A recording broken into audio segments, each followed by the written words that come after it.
So we all know that Sonic has gone a completely different direction after Sonic Unleashed. The gameplay dumbed down, the story dumbed down, the characters. Almost everything about Sonic was not as we knew it anymore. And me being a young kid, I actually was still pretty young when Sonic Colors came out. But most of the Sonic games I had growing up before Sonic Colors were in the dark era. Sonic Adventure 1, Sonic Adventure 2, spin-off games like Sonic Riders, I had Sonic Heroes, Shadow the Hedgehog, Sonic Unleashed even. I was still, again, very young when Colors was coming out, but I remember Colors coming out. And I even remember hearing the brand new voice actor, and it was very odd to me even being that young. Sonic as a franchise was becoming more childish the older I got. And some of you may be thinking, well, that just tends to happen when you get older. And no, I mean, they were literally moving in the opposite direction that I was heading. It wasn't that I surpassed the franchise in maturity due to me getting older, it was more so that it was passing me as I was moving forward. Sonic Colors became very quippy and very non-Sonic-like in my opinion,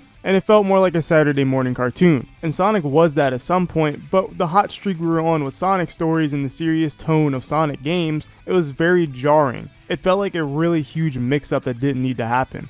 And then Sonic Lost World happened, and then it got even worse. Sonic Boom became a thing, and that's literally what it was, except at least it was funny in some ways, but it still isn't Sonic to me. But then we have Sonic Forces, where the story is actually trying to be serious, but the characters don't reflect that seriousness of the story. And obviously we detail that whole era of Sonic as the meta era. A lot of people don't like how that name fits, but I actually think it does fit. Not all of the jokes may be meta, but it is a very jokey and silly era of Sonic that a lot of people just haven't been vibing with. But here comes Sonic Frontiers. Sonic Frontiers actually feels like it is restoring a bit of what I liked about Sonic in terms of characters. And I think that Sonic Frontiers will probably be the return of the real Sonic. But before we talk more about that, hey, you there. Yeah, you watching. There's 49,000 people that keep coming back to these videos. I don't really have 49,000 subscribers. Since you guys keep on coming back, why not hit the subscribe button? It really helps out the channel, and so that way you don't have to miss anything. Thanks guys. So about almost a year ago, I made a video called I Miss the Real Sonic.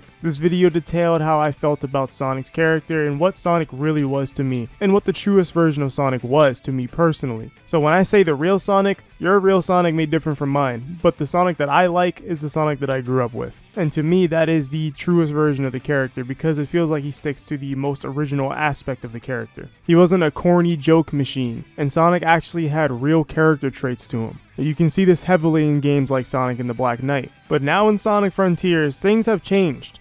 Ian Flynn, the IDW comic book writer, is on Sonic Frontiers, and it's very evident already through some of the cutscenes we saw from Gamescom. There's one specific cutscene that it just encapsulates Sonic almost perfectly in my opinion. It's the cutscene where Sonic saves Amy. He has a conversation with Amy after saving her and does the most Sonic thing ever. It almost felt like something out of Sonic X, to be honest. Sonic is a free-spirited character, and I feel like that's been missing from the last 10 years of Sonic games. They haven't showcased this aspect of the character. Amy tells Sonic to be careful, and Sonic runs away. But then he comes back, and then says, "Careful, what's the fun in that?" And that's a little snarky Sonic remark, and he does a little face, and I have not seen that side of Sonic in such a long time. It made me like nostalgic back when I used to watch Sonic X as a kid. With just little basic moments like that, you can feel the effects of the Ian Flynn writing for the character lines. It definitely does add to the character and the tone of the game, and makes him feel like an actual character again. And look, I've been through this before. I know this is a blue hedgehog character that runs fast, but I still think these kinds of things matter no matter what because it adds to the overall feeling of these games and the whole fun of the game, honestly. I'd rather have this kind of character interaction rather than stale, corny jokes that make me not want to hear the character talk at all. Because here's the thing, I used to play Sonic games when I was younger for both story and gameplay, but as I got older, the story was just not for me, to be honest, and I just completely shifted to just having fun with the gameplay because Sonic games are challenging most of the time, except the newer ones, I guess. The other big thing that I want to talk about is Roger's voice acting. Now this I've heard some mixed opinions on, obviously because Roger I feel like is the most divisive Sonic voice actor in history, but yes, Roger Craig Smith is doing a different kind of Sonic voice here. It is a lot deeper than usual.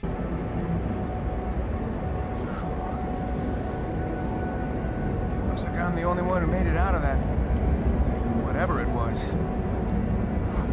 His voice sounds a lot more serious, a lot deeper, and it almost doesn't sound like Roger's Sonic. You can clearly hear it in this clip here. I would say he sounds a lot more like Mirage from Apex, which is another voice that he does. It's a lot deeper and it's not as energetic, I feel like. But I will say personally, I think I like it better. And it's clear that the voice directors are trying to go for a more serious kind of tone with his voice. But I will say personally, Roger is still not my favorite Sonic, and he's still not my ideal Sonic for how he would sound. But I do appreciate the effort here to add to this whole tone of the game with his voice work. It makes me interested in how the Japanese is going to sound overall, because I'm a bit more interested in trying that out if I'm being honest still.